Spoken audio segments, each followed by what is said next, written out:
So we call this the big group. This is where the majority of the sheep are. Once the lambs are old enough and strong enough, and after they've had their tails docked, they come out here. So some that you've seen before. This is Courtney, and one of her twins is behind her, and the other is next to her. And they stay right by their mother pretty much all the time. That's 210. She's a lamb.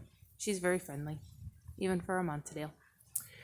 In the big group, we have this area called the creep area. I don't know why it's called the creep area, but that's what everyone calls it in the world of sheep production. And this space is set up so the lambs can get in, but the mothers can't. So it's got these vertical slats that the lambs can get through, but giant yearlings like this one here are much too big. And they have their own food in here, and they have their own nice little bucket of water in here, and a heat lamp, and they can hang out here when they want to.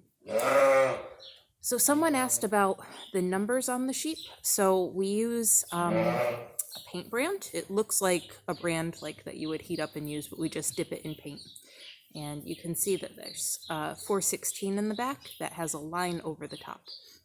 So the lambs get the same number as their mother, so that 416, his mother is also 416. And if there are twins or triplets and there are 2 males or 2 females, one gets a line and one doesn't. And that way we can know who is who all the time. So this is 208, and she has a lamb in here. It's that one closest to the green bucket, and she's trying to tell him to come out, but he's not having it. So that's how we tell them apart. That way, if we're weighing them or giving medications, we know who is getting what and making sure everything lines up.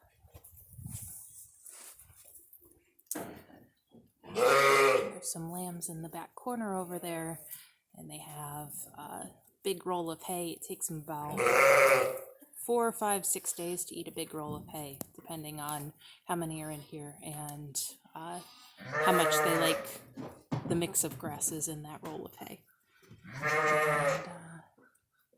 And then they can go outside. There's some maybe in the background you can see outside. They've got about 12 acres out here. Not a whole lot growing right now, but they've got plenty of space to run around.